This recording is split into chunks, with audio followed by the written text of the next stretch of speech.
Bismillahirrahmanirrahim. Assalamualaikum warahmatullahi wabarakatuh. Selamat siang dan salam sejahtera untuk kita semua. Semoga kita tetap selalu diberi nikmat sehat dan sempat oleh Allah Subhanahu.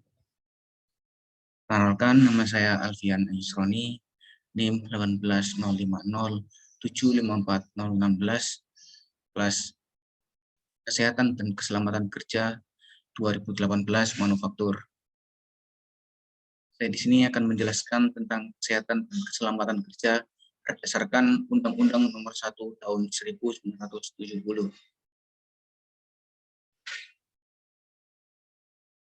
Isi Undang-Undang Nomor 1 Tahun 1970 adalah ini pengertian tempat kerja menurut pasal 1 Undang-Undang Nomor 1 Tahun 1970, yakni tempat kerja ialah semua ruangan, lapangan, halaman, dan sekelilingnya yang merupakan bagian-bagian atau yang berhubungan dengan tempat kerja tersebut.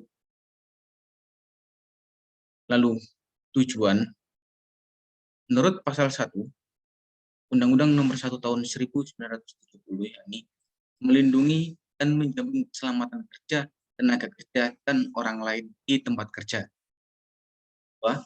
Menjamin setiap sumber produksi dapat digunakan secara aman dan efisien. Yang ketiga, meningkatkan kesejahteraan dan produktivitas nasional. Dasar hukum. Menurut pasal 1 Undang-Undang Nomor 1 Tahun 1970. Yang pertama, pasal-pasal 5, 20, dan 27 Undang-Undang Dasar Negara Republik Indonesia tahun 1945. Yang kedua, pasal-pasal 9 dan 10 Undang-Undang Nomor 14 Tahun 1969 tentang ketentuan-ketentuan pokok mengenai tenaga kerja, yang dikutip melalui Lembaran Negara Republik Indonesia tahun 1969 nomor 55 dan tambahan Lembaran Negara nomor 2912.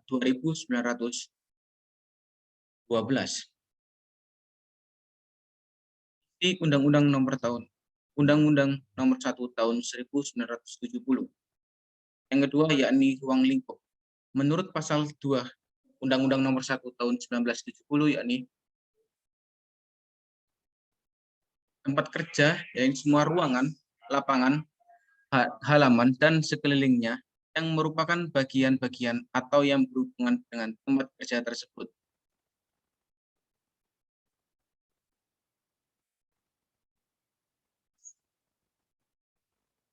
Lalu, syarat-syarat ketiga. Syarat-syarat ketiga tertuang pada pasal 3 Undang-Undang Nomor 1 Tahun 1970 dan pasal 4 Undang-Undang Nomor 1 Tahun 1970.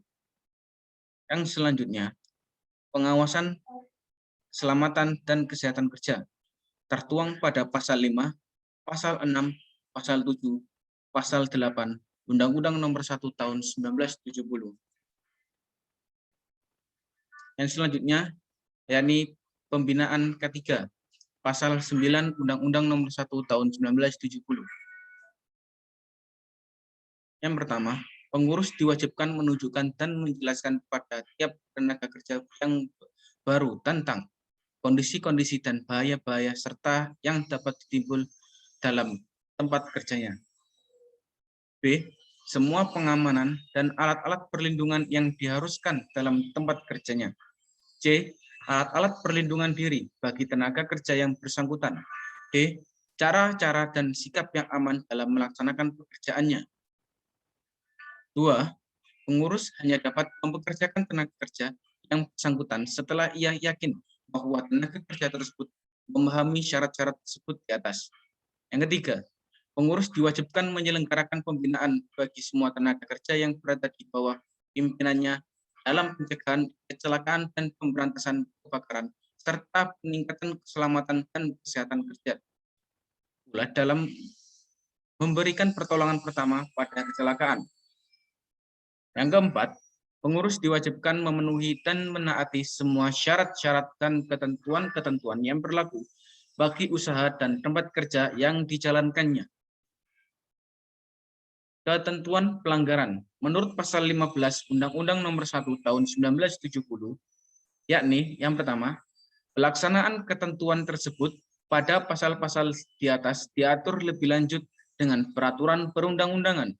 Yang kedua, peraturan perundang-undangan tersebut pada ayat 1 dapat memberikan ancaman pidana atas pelanggaran peraturannya dengan hukuman sekurungan selama-lamanya 3 bulan atau denda setinggi-tingginya Rp100.000.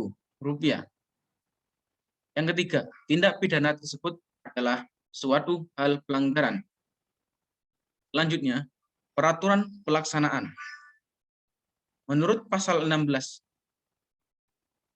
Undang-Undang Nomor 1 Tahun 1970, pengusaha yang mempergunakan tempat kerja yang sudah ada pada waktu undang-undang ini mulai berlaku wajib mengusahakan di dalam 1 tahun sesudah undang-undang ini mulai berlaku untuk memenuhi ketentuan-ketentuan menurut atau berdasarkan undang-undang ini.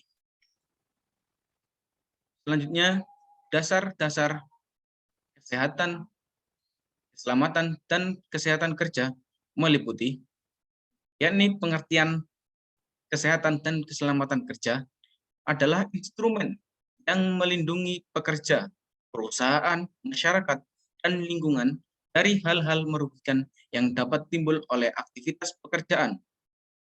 Tujuan kesehatan dan keselamatan kerja adalah yang pertama, agar tiap pegawai mendapatkan jaminan keselamatan dan kesehatan kerja, baik secara fisik, sosial, dan psikologis. Yang kedua, agar setiap perlengkapan dan peralatan kerja digunakan sebaik-baiknya, selektif mungkin. Yang ketiga, agar semua hasil produksi dipelihara keamanannya. Yang keempat, agar adanya jaminan atas pemeliharaan dan peningkatan kesehatan gizi pegawai. Yang kelima, agar meningkatkan kegairahan, keserasian kerja, dan partisipasi kerja. Yang keenam, agar terhindar dari gangguan kesehatan yang disebabkan oleh lingkungan atas kondisi kerja. Yang ketujuh, agar setiap pegawai merasa aman dan terlindungi dalam bekerja. Prinsip-prinsip dasar pencegahan kecelakaan kerja dapat dicegah dengan yang pertama, peraturan perundang-undangan, yang dua, standarisasi, tiga, pengawasan, empat, penelitian bersifat teknik, lima, riset medis, enam, penelitian psikologis, tujuh, penelitian secara statistik, 8, pendidikan, 9, latihan-latihan, 10, penggairahan, 11, asuransi, 12, usaha keselamatan pada tingkat perusahaan. Dasar-dasar ketiga meliputi prinsip dasar pencegahan gangguan kesehatan. Pertama, penelitian psikologis. 2, penelitian secara statistik. 3, pendidikan. 4, latihan-latihan. 5, penggairahan. 6, asuransi. 7, usaha keselamatan pada tingkat perusahaan. Metode pencegahan kecelakaan kerja dan gangguan kesehatan. Kecelakaan kerja bisa dihindari dengan memperhatikan faktor-faktor di antaranya sebagai berikut. 1. Aspek lingkungan meliputi A.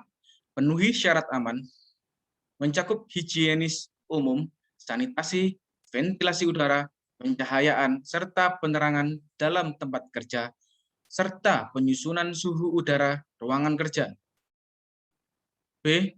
Penuhi prasyarat keselamatan, mencakup keadaan gedung serta tempat kerja yang bisa menjamin keselamatan. Yang C. Penuhi penyelenggaraan ketata rumah tanggaan, mencakup penyusunan penyimpanan barang, peletakan serta pemasangan mesin, pemakaian tempat serta ruang. 2. Aspek mesin serta perlengkapan kerja. Mesin serta perlengkapan kerja mesti didasarkan pada rencana yang baik dengan memperhatikan ketetapan yang berlaku. 3. Aspek peralatan kerja. Alat pelindung diri adalah peralatan kerja yang perlu tercukupi buat pekerja. Alat pelindung diri berbentuk baju kerja, kacamata, sarung tangan, dan kesemuanya mesti pas ukurannya hingga memunculkan kenyamanan dalam penggunaannya. Metode pencegahan kecelakaan kerja dan gangguan kesehatan. Yang nomor 4, aspek manusia.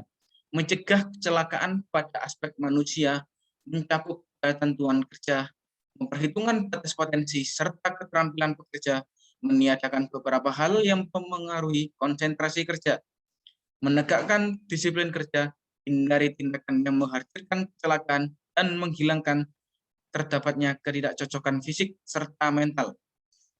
Kecelakaan kerja bisa juga dikurangi, dihindari, atau dijauhi dengan mengaplikasikan program yang diketahui dengan 3E atau disebut triple E, yakni engineering, teknik, yakni melengkapi semua perkakas serta mesin dengan alat pencegah kecelakaan, yakni safety guards.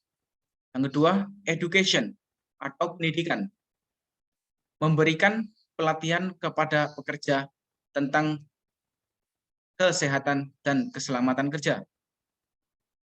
Yang ketiga, enforcement atau penerapan, memberi jaminan jika ketentuan pengendalian ketentuan kecelakaan kerja dikerjakan.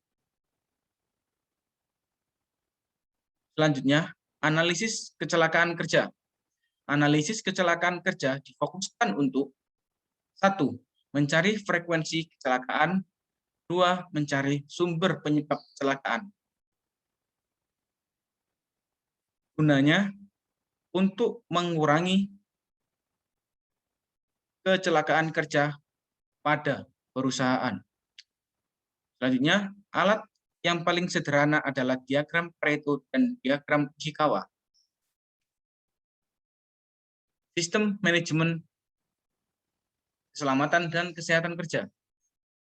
Kebijakan ketiga, berdasarkan pasal 7 ayat 3 Peraturan Presiden nomor 50 tahun 2012 tentang kebijakan K3 paling sedikit memuat 1. Visi, 2. Tujuan perusahaan, 3. Komitmen dan tekad melaksanakan kebijakan, dan kerangka dan program kerja yang mencakup 5. Kegiatan perusahaan secara menyeluruh yang bersifat umum dan atau operasional. 2. Perencanaan kesehatan dan keselamatan kerja. Perencanaan dilakukan untuk menghasilkan rencana K3 berdasarkan pasal 9 ayat 4 PP nomor 50 tahun 2012 tentang rencana K3 paling sedikit memuat 1. Tujuan dan sasaran, 2. Skala prioritas, 3. Upaya pengendalian bahaya, 4. Penetapan sumber daya, 5. Jangka waktu pelaksanaan, 6. Indikator pencapaian, dan 7. Sistem pertanggungjawaban. 3. Pelaksanaan kesehatan dan keselamatan kerja. Berdasarkan pasal 10 ayat 2 PP nomor 50 tahun 2012, melaksanakan rencana K3 dilakukan oleh pengusaha berdasarkan rencana K3. Pengusaha dalam melaksanakan rencana K3 didukung oleh sumber daya manusia di bidang K3, prasarana, dan sarana. Pelaksanaan K3 harus diintegrasikan dengan kegiatan manajemen perusahaan. 5. Perbaikan K3. Berdasarkan pasal 15 ayat 1, 3, dan 4 PP tahun 2012 untuk menjamin kesesuaian dan efektivitas penerapan SMK3, pengusaha wajib melakukan peninjauan. Hasil peninjauan digunakan untuk perbaikan dan peningkatan kinerja. Perbaikan dan peningkatan kinerja dapat dilaksanakan dalam hal 1. Terjadi penambahan peraturan perundang-undangan. 2. Adanya tuntutan dari pihak yang terkait dan pasar. 3. Adanya perubahan produk dan kegiatan perusahaan. 4. Terjadi perubahan struktur organisasi perusahaan 5. Adanya perkembangan ilmu pengetahuan dan teknologi termasuk epidemiologi. 6. Adanya hasil kajian kecelakaan di tempat kerja. 7. Adanya pelaporan dan atau adanya masukan dari pekerja atau buruh. 4. Evaluasi K3. Berdasarkan pasal 14 ayat 1 PP nomor 50 tahun 2012, pengusaha wajib melakukan pemantauan dan evaluasi kinerja K3 melalui pemeriksaan, pengujian, pengukuran, dan audit internal.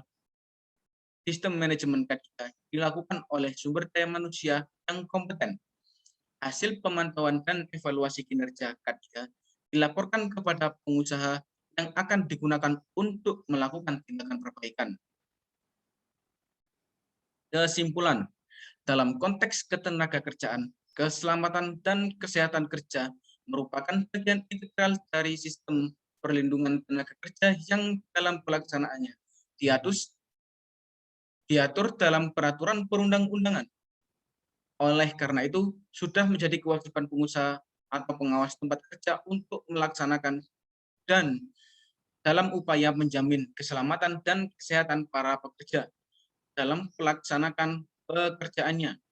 Pelaksanaan ketiga akan menekan dan mengurangi tingkat kerugian akibat kecelakaan kerja sehingga dapat dicapai produksi dan produktivitas yang diinginkan oleh perusahaan. Apalagi saat ini ketiga menjadi syarat bisnis untuk usaha. Maju mundurnya suatu usaha juga ditentukan dari pelaksanaan ketiga di perusahaan. Terima kasih. Kurang lebihnya saya mohon maaf jika ada suara-suara yang dapat mencemari presentasi saya. Saya mohon maaf yang sebesar-besarnya. Kurang lebihnya saya mohon maaf. Assalamualaikum warahmatullahi wabarakatuh.